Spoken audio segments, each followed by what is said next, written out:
Okay, next topic जो है वो हमारा टुवर्ड्स है कि अब हम उस दायरे से बाहर आ रहे हैं, इससे कि अब हमारा जरूरी नहीं कि ऑर्डर हमारा फर्स्ट रहे, हाँ डिग्री 1 रहेगी, क्योंकि हमने एक वर्ड मेंशन कर दिया जो आपके सिलेबस में है, लीनियर। लीनियर मतलब होता है डिग्री 1 होना।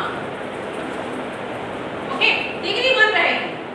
Okay, but order could be any, order कोई भी हो सकता है, first order, second order, third order, fourth order, maximum आपके सिलेबस में इतना भी होगा, है तो सिलेबस में पूरे ऑर्डर का, लेकिन थर्ड ऑर्डर तक आपको तो पता नहीं होगा, ठीक है। और सीएफ निकालने तक का आपको पूरा देखा जाए तो आपको किसी भी ऑर्डर का, इसलिए आपको प्रैक्टिस पूरे ऑर्डर में होनी चाहिए, चाहे किसी का भी निकाल लिया। इसीलिए मैंने एक इक्वेशन ली है डिफरेंशियल, जो जनरल इक्वेशन है, इसमें जो nth ऑर्डर की दिखते हैं, भाई कोई इक्वेशन आपकी किस टाइप की हो। अच्छा, एक वर्ड और खास है, linear differential equation with constant coefficient. Constant coefficient मतलब ये होता है कि ये जो इसके आगे हो a1 a2 a3 ये सब कांस्टेंट हो, वेरिएबल ना हो। जैसे एक एग्जांपल लेते हैं हम लोग, मान लीजिए ये डिफरेंशियल इक्वेशन है +2 dy,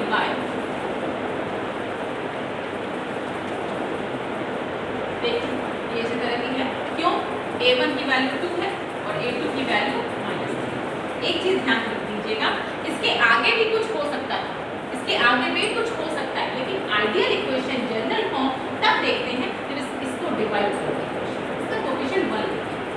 ओके, ये जनरल काम है, इसलिए हमने स्टार्टिंग में ही ले लिया है। ओके, अब देखिए ये कांस्टेंट है, ये कांस्टेंट है, ये वेरिएबल नहीं है, इसलिए एम्फेसिस कर दिया विद कांस्टेंट कोएफिशिएंट। अगर यहाँ पे हमारा कुछ इस तरह का होता, क्या 2x हो सकता है, तो ये वेरिएबल, लेकिन ऐसा नहीं है, आपको क्या करना है, सिर्फ कांस्टेंट लिखना है, इसलिए ये वर्ड आया कांस्टेंट कोएफिशिएंट। Got it? चलिए अब देखते हैं किस टाइप के हमारा ये क्वेश्चंस होंगे कैसे। तो बहुत जल्दी समझेंगे इसको विदाउट वेस्टिंग टाइम, कि अगर ये कोई डिफरेंशियल इक्वेशन लिखी हुई है, ठीक, तो इसका सॉल्यूशन क्या होगा। ठीक, तो सबसे पहले आपको क्या करना है, मैंने बताया इसका कोएफिशिएंट नंबर 1। ओके, तो ये डिफरेंशियल इक्वेशन ली हमने, तो अब इसको हम कैसे सॉल्व करेंगे देखिएगा। सबसे पहला स्टेप है इसमें, स्टेप 1, कि इसके कोएफिशिएंट को, हाईएस्ट ऑर्डर को के कोएफिशिएंट को मेक 1 कर दीजिएगा। दूसरा स्टेप क्या है, सेकेंड स्टेप क्या है, इसमें d/dx को लिख दीजिए कैपिटल D। ओके, अब देखिए कैपिटल D में अगर इसको लिखेंगे तो इक्वेशन कुछ ऐसी होगी, dn y a1 dn -1y a2 dn -2y and so on a and y is equal to q, where q is the function of x। ध्यान दीजिएगा, q is the function of x।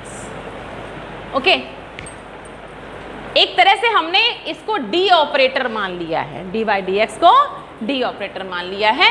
तो अब देखिएगा y सबसे बाहर नहीं, practically it is not possible कि operator को फंक्शन से अलग नहीं कर सकते, लेकिन ध्यान दीजिएगा हम राइट साइड में y को लिख रहे हैं। अगर यही y हमने आगे लिख लिया तो गलत था, क्योंकि आपको पता होना चाहिए कि dy/dx करेक्ट है, बट अगर ये लिख दोगे तो क्या सही है, गलत है, इसलिए ये ऑपरेटर है y को यहाँ लिखना।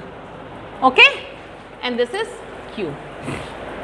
ओके, अब देखिए ये हमारा जो है वो किसका फंक्शन है, एक तरह से बन गया, ये किसका फंक्शन दिख रहा है, अब ये बन गया, वो बन गया d का फंक्शन बन गया, ये fd फंक्शन हो गया।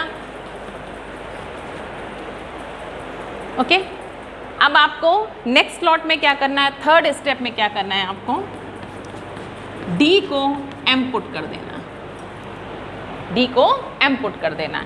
तो इक्वेशन क्या बन जाएगी, mn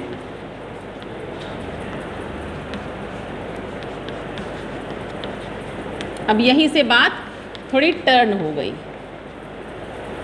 अगर हम सिर्फ चाहें तो mn की इक्वेशन fm की, ये fd को अगर ये कह रहे हैं तो fm तो ये बनेगा ना।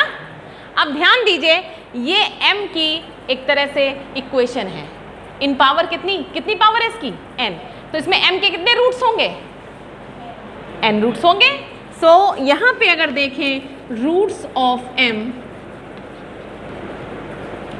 आर n मान निकलेंगे। जब n मान निकलेंगे किसी इक्वेशन के, अगर मान लीजिए आपको ध्यान हो तो हम quadratic equation ax² plus bx plus c करते थे, तो हम कहते थे अगर इसके 2 रूट हैं, जितनी पावर होती है उतने रूट्स होते हैं, इसके 2 रूट हैं अल्फा बीटा, तो इस इक्वेशन को आपको याद हो तो ऐसे ही तो लिखते थे।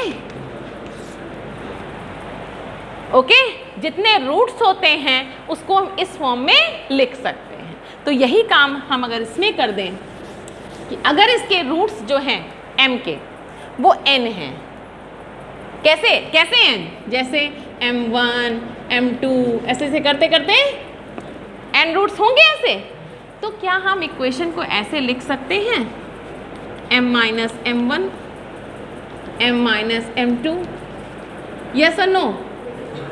और अगर हम चेंज करें कि हाँ भाई हम तो उसमें फॉर्म में लिख रहे थे d में, तो क्या हम इसको ऐसे लिख सकते हैं?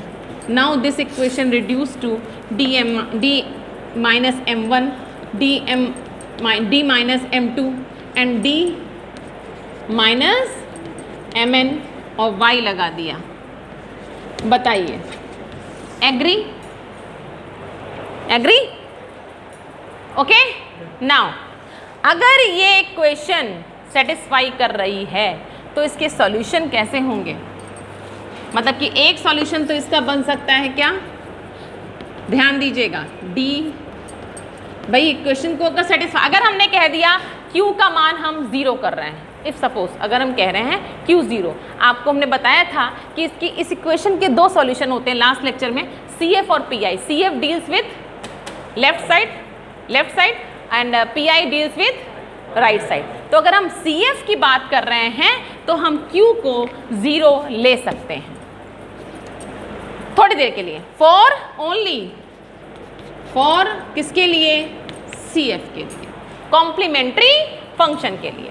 तो देखिए अगर ये इक्वेशन सेटिस्फाई करानी है तो इंडिविजुअली सबका रूट्स, भाई रूट क्या चीज़ होती है? जो उस इक्वेशन को सेटिस्फाई कराए। इसका मतलब समझो भाई, जब हमने कहते हैं कोई इक्वेशन का रूट सेटिस्फाई कर रहा है तो उसमें मान रहते तो 0 आ जाता था, तो हमने इसका मान 0 रख दिया। अब जरा इस इक्वेशन को सॉल्व करो, क्या होगा?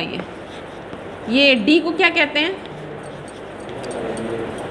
माइनस, ये होगा कि नहीं होगा? अब देखो इसमें वेरिएबल सेपरेबल लगा सकते हो,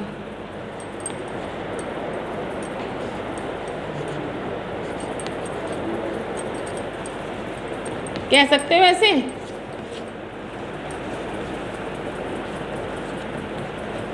बताओ, y इज इक्वल्स टू, ये तो करना सबको आता है ना, log y अगर m1x है तो y is equals to e की पावर m1x होगा कि नहीं होगा?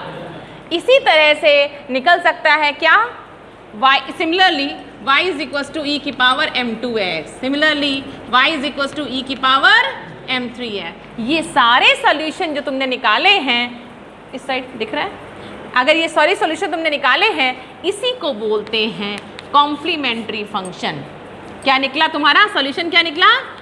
अब देखो C1 का कांस्टेंट एक छूट गया यहाँ पे एक कांस्टेंट भी होगा जिसको हम लोग माइनस में लिख रहे हैं। क्यों? उधर जाएगा तो प्लस में हो जाएगा, या तो फिर अगर प्लस में रह रहा हो तो प्लस ही में करो। चलो प्लस में करा तो y/C1 होगा, तो C1 यहाँ आ जाएगा ना। ठीक भाई, देखिए log y है, log C1 इधर आएगा तो log a minus log b, y/C1, C1 तो चला गया। तो फाइनली जो सॉल्यूशन आ गए वो क्या आया? ये एक आया, जो जितने सॉल्यूशन है सबको प्लस कर दो। Okay, so this is the complementary distinct root. m1 n2 m3 कैसे रूट्स थे? अलग अलग रूट्स थे, तो सॉल्यूशन ये आता है। कैसे आया ये हमने बता दिया। अब हम फॉर्मूले पे डायरेक्ट अटैक करेंगे। हाँ, तो मैंने आपको बता दिया था कि कैसे C1 e की पावर m1x सॉल्यूशन आता है। तो फर्स्ट मेथड में, फर्स्ट स्टेप में क्या करना है आपको? हायर ऑर्डर के कोफिशिएंट को 1 कर देना है। दूसरा d/dx को d लिख देना है। थर्ड स्टेप d को m कर देना है और एक ऑक्सिलरी इक्वेशन मिलेगी। ऑक्सिलरी इक्वेशन किस में मिलती है? m में। Step fourth roots, find roots of m। अब इसमें आपके अगर if roots are distinct means अलग अलग, जो कि अभी हमने प्रूफ कराया था, तो CF क्या था? CF is what? C1 e की power m1x plus C2 e की पावर, मान लीजिए 2 रूट आए तो ये होगा, ठीक। ये एक तरह से केस 1 बन जाता है कि रूट जब आपके कैसे आए? डिस्टिंक्ट। अब आपके दिमाग में कंफ्यूजन नहीं होना चाहिए कि m1x कैसे आ गया, C1 e की पावर, अभी मैंने प्रूफ बताया, m1x कैसे आ गया, ठीक। अगर रूट्स हमारे सेम आ जाएं, रूट्स हमारे, सेकंड केस क्या बन सकता है कि भाई रूट सेम भी हो सकते हैं, रूट्स आर, अब इसकी प्रूविंग हम नहीं कराएंगे, आप लोग करिए, नहीं समझ में आए तो कमेंट सेक्शन में पूछ सकते हैं। कैसे सेम? मान लीजिए m1 बराबर m2 एक कोई रूट हो और m3 डिफरेंट हो, ऐसा भी हो सकता है, ठीक। 2 रूट सेम हो सकते हैं, मान लीजिए थर्ड ऑर्डर की इक्वेशन है, 2 रूट सेम हो और तीसरा रूट आपका डिफरेंट हो, तो उसका CF क्या होगा? C1 प्लस C2x e की पावर mx प्लस C3, जो रूट अलग हो उसको अलग लिख दीजिए, जो सेम होगा उसमें ये काम करना है, ओके। प्रूफ करके देखिएगा, हेल्प लेकर के, नहीं समझ में आया तो कमेंट सेक्शन में पूछिएगा। नेक्स्ट केस, केस नंबर 3, ये सब हम कर क्या रहे हैं? For finding CF find out करने के लिए, ठीक है। केस 3, रूट्स बराबर हो गए, रूट्स इक्वल हो गए, रूट्स कॉम्प्लेक्स भी हो सकते हैं, roots are complex. Complex roots हमेशा अकर इन पेयर होते हैं, इन पेयर मतलब ऐसा रूट हो सकता है भाई, अल्फा प्लस आई बीटा नहीं होगा, अल्फा प्लस माइनस आई बीटा होगा, ऑलवेज अकर इन पेयर। तो इसका CF क्या होगा?